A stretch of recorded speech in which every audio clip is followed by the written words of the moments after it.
Welcome back. Bulletin کا باقاعدہ آغاز کریں۔ سب سے پہلے آپ کو بتائیں، وزیر اعظم پاکستان عمران خان نے کہا ہے کہ مقبوضہ کشمیر میں خواتین بچوں کو تشدد کا نشانہ بنایا جا رہا ہے۔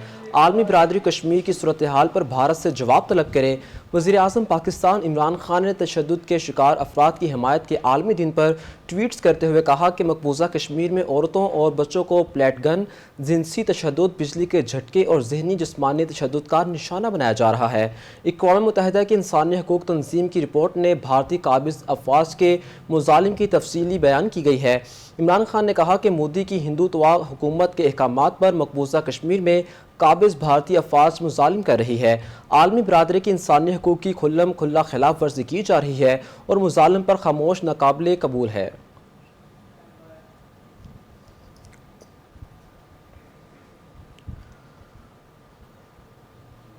ناظرین، آپ کو بتائیں، مودی سرکار کی ہٹ دھرمی عروج پر پہنچ گئی ہے۔ آرٹیکل 370 اور 35 کے خاتمے کے بعد مقبوضہ کشمیر میں غیر کشمیریوں کو آباد کرنے کا عمل شروع کر دیا گیا ہے۔ ہندوستان سابق بیوروکریٹس کو ترجیحی بنیادوں پر سرٹیفکیٹ جاری کر رہا ہے۔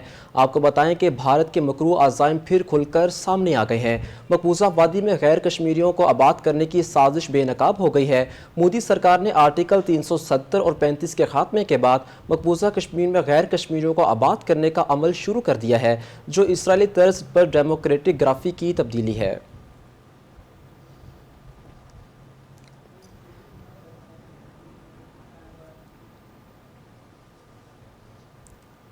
سابق امیر جماعت اسلامی سید منور حسن انتقال کر گئے ہیں۔ وہ کچھ عرصے سے کراچی کے مقامی اسپتال میں زیر علاج تھے۔ طبیعت بگڑنے پر آج خالق حقیقی سے جا ملے۔ آپ کو بتائیں، منور حسن 1941 میں دلی میں پیدا ہوئے۔ قیام پاکستان پر خاندان کے ہمراہ ہجرت کر کے لاہور پھر کراچی منتقل ہوئے۔ سوشیالوجی اور اسلامک اسٹڈیز میں ماسٹرز کی ڈگری حاصل کی۔ سیاست کا آغاز 1959 میں نیشنل اسٹوڈنٹس فیڈریشن کے پلیٹ فارم سے کیا، تاہم 1960 میں اسلامی جمعیت الطلبہ کا حصہ بن گئے۔ 1967 میں جمعیت اسلامی میں شمولیت اختیار کر لی اور طویل خدمات کے اعتراف میں جماعت کی جانب سے انہیں 2009 میں امیر مقرر کیا گیا۔ منور حسن کچھ عرصے سے علیل تھے۔ انہیں کراچی کے مقامی اسپتال میں داخل کیا گیا تھا، جہاں وہ آج انتقال کر گئے۔ پاکستان پیپلز پارٹی کے چیئرمین بلاول بھٹو زرداری کا پاکستان مسلم لیگ نون کے صدر اور قائد حزب اختلاف شہباز شریف کا ٹیلی فونک رابطہ ہوا ہے، جس میں بجٹ کو مکمل طور پر مسترد کرنے اور اگلے ہفتے آل پارٹیز کانفرنس بلانے پر اتفاق کیا گیا ہے۔ آپ کو بتائیں، پاکستان پیپلز پارٹی کے چیئرمین بلاول بھٹو زرداری نے شہباز شریف کو ٹیلی فون کر کے ان کی مزاج پرسی اور ان کی صحت سے متعلق دریافت کیا۔ بلاول بھٹو زرداری نے شہباز شریف کی جلد صحت یابی کی دعا کی۔ دونوں رہنماؤں نے ملک کی مجموعی صورتحال پر تبادلہ خیال بھی کیا۔ تحریک انصاف کی جانب سے پیش کیے گئے قومی بجٹ کو مکمل طور پر مسترد کرنے پر اتفاق کیا گیا، جبکہ اگلے ہفتے آل پارٹیز کانفرنس بلانے پر بھی مشاورت کی گئی ہے۔ شہباز شریف نے مزاج پرسی اور نیک تمناؤں پر بلاول بھٹو کا شکریہ ادا کیا۔ قائد حزب اختلاف نے سابق صدر اور پاکستان پیپلز پارٹی کے شریک چیئرمین آصف علی زرداری کے لیے نیک تمناؤں کا اظہار بھی کیا اور بلاول بھٹو زرداری سے ان کی والد کی صحت کے حوالے سے بھی دریافت کیا۔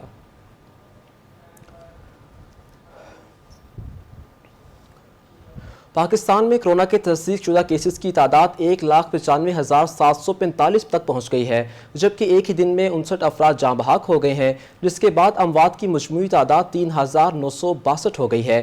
National command and operation centre کے تازہ ترین اعداد و شمار کے مطابق گزشتہ 24 گھنٹوں کے دوران 2,775 نئے کیسز رپورٹ ہوئے ہیں۔ پنجاب میں 71,987، جبکہ سندھ میں 75,168، خیبر پختونخوا میں 24,303، بلوچستان میں 9,946، جبکہ گلگت بلتستان میں 1,398، ادھر اسلام آباد میں 11,981، جبکہ آزاد کشمیر میں 962 کیسز رپورٹ ہوئے ہیں۔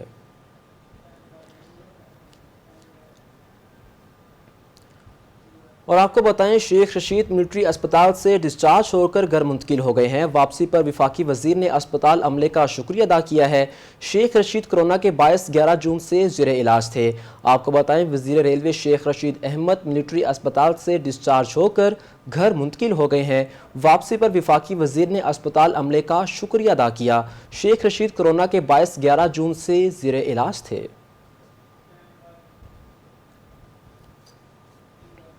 خبر یہ ہے کہ وفاقی وزیر اطلاع سینیٹر شبلی فراز نے کہا ہے کہ جب سے شوگر رپورٹ سامنے آئی ہے نون لیگ کی قیادت شدید بخلاہٹ کا شکار ہے۔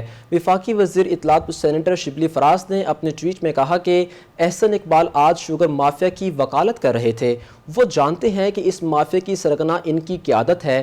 شبلی فراز کا کہنا تھا کہ 3 مہینوں کے اندر سب بے نقاب ہو جائے گا، قوم جان لے گی کہ انہیں کیسے لوٹا گیا۔ وفاقی وزیر اطلاع سینیٹر شبلی فراز نے اس عزم کا اظہار کیا کہ ان قریب انشاءاللہ عوام کو سستی چینی ضرور ملے گی۔ وزیر اعظم Imran Khan Kohala hydro power project کے تاریخی 100 افریقی معاہدے کے بعد آج منصوبے کا سنگ بنیاد رکھیں گے۔ عمران خان کا آج مظفر آباد میں تقریب سے خطاب بھی شیڈیول ہے، جبکہ آزاد کشمیر میں نیا پاکستان ہاؤسنگ پر بریفنگ کا بھی پلان کا حصہ ہے۔ آپ کو بتا رہے ہیں وزیر اعظم Pakistan Imran Khan Kohala hydro power project کے تاریخی 100 افریقی معاہدے کے بعد آج منصوبے کا سنگ بنیاد رکھیں گے۔ عمران خان کا مظفر آباد میں تقریب سے خطاب بھی شیڈیول ہے، جبکہ آزاد کشمیر میں نیا پاکستان ہاؤسنگ پر بریفنگ کا بھی پلان کا حصہ ہے۔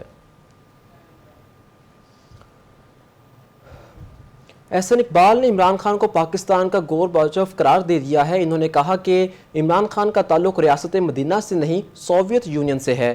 چینی چوروں کو بچانے کے لیے پوری انڈسٹری کو چور بنا دیا گیا۔ نواز شریف کی صحت بہتر ہو رہی ہے۔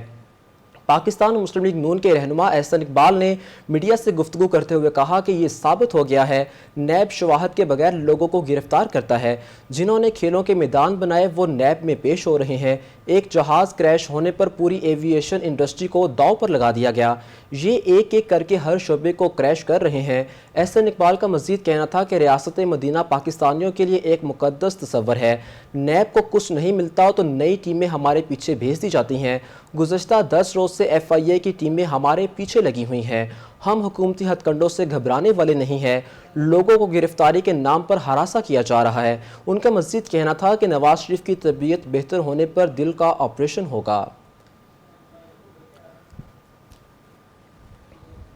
آگے بڑھیں، آپ کو بتائیں اسلام آباد کی احتساب عدالت نے جعلی اکاؤنٹ سکینڈل میں پارک لین ضمنی ریفرنس میں سابق صدر آصف علی زرداری کو حاضری سے استثناء دیتے ہوئے ملزمان پر فرد جرم کی کارروائی مزید 6 جولائی تک مؤخر کر دی ہے۔ احتساب عدالت میں جعلی اکاؤنٹس کیسز میں پارک لین ریفرنس پر سماعت شروع ہوئی تو مقدمے میں نامزد ملزم سابق صدر آصف علی زرداری کی جانب سے حاضری سے استثناء کی درخواست دی گئی۔ ان کے وکیل فاروق ایچ نائک نے کہا کہ کرونا وائرس کی وجہ سے آصف علی زرداری عدالت میں پیش نہیں ہو سکتے۔ عدالت نے سابق صدر کو حاضری سے 1 دن کا استثناء دینے کی درخواست منظور کرتے ہوئے فرد جرم کی کارروائی 8 جولائی تک مؤخر کرنے کا حکم دے دیا، جس پر فاروق ایچ نائک نے درخواست کی کہ 6 جولائی کی تاریخ دے دیں، جس پر عدالت نے پارک لین ریفرنس میں ملزمان پر فرد جرم کی کارروائی 6 جولائی تک مؤخر کر دی ہے۔ احتساب عدالت نے آصف زرداری اور کراچی میں موجود دیگر ملزمان پر بھی ویڈیو لنک کے ذریعے فرد جرم عائد کرنے کا فیصلہ کرتے ہوئے نیب کو انتظامات کرنے کا حکم دیا ہے۔ خبر یہ ہے کہ عدلیہ مخالف توہین آمیز ویڈیو از خود کیس میں سپریم کورٹ نے تاخیر سے ایکشن لینے پر برہمی کا اظہار کیا ہے۔ عدالت نے معاملے پر اٹارنی جنرل کو آئندہ سماعت پر عدالتی معاونت کرنے کی ہدایت کر دی ہے۔ دوران سماعت عدالتی استفسار پر خالد جاوید خان نے بتایا کہ جج کی اہلیہ کی درخواست پر پولیس نے معاملہ ایف آئی اے کو بھجوا دیا ہے اور اب کارروائی شروع کر دی گئی ہے۔ چیف جسٹس نے کہا کہ ایف آئی اے کو کچھ کرنا ہی نہیں آتا۔ جسٹس اعجاز الحسن نے ریمارکس دیے کہ ویڈیو میں ملک کے ادارے کو دھمکی دی گئی ہے۔ جج کا نام تضحیک امیز انداز سے لیا گیا ہے۔ ریاستی مشینری نے ایکشن تاخیر سے کیوں لیا؟ مولانا افتخار الدین مرزا کے وکیل نے دوران سماعت بتایا کہ ان کے موکل خود عدالت میں آئے لیکن پولیس نے حراست میں لے لیا۔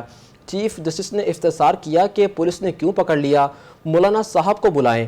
عدالت نے ڈی جی ایف آئی اے اور مولانا افتخار الدین مرزا کو نوٹسز جاری کرتے ہوئے سماعت 2 جولائی تک ملتوی کر دی ہے۔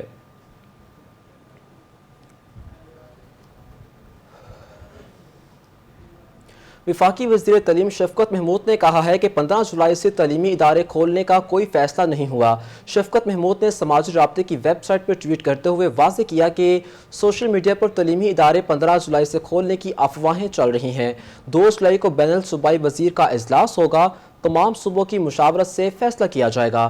آپ کو بتا رہے ہیں وفاقی وزیر تعلیم شفقت محمود نے کہا ہے کہ 15 جولائی سے تعلیمی ادارے کھولنے کا کوئی فیصلہ نہیں ہوا۔ شفقت محمود نے سماجی رابطے کی ویب سائٹ پر ٹویٹ کرتے ہوئے واضح کیا کہ سوشل میڈیا پر تعلیمی ادارے 15 جولائی سے کھولنے کی افواہیں چل رہی ہیں۔ 2 جولائی کو بین الصوبائی وزیر کا اجلاس ہوگا۔ تمام صوبوں کی مشاورت سے ہی فیصلہ کیا جائے گا۔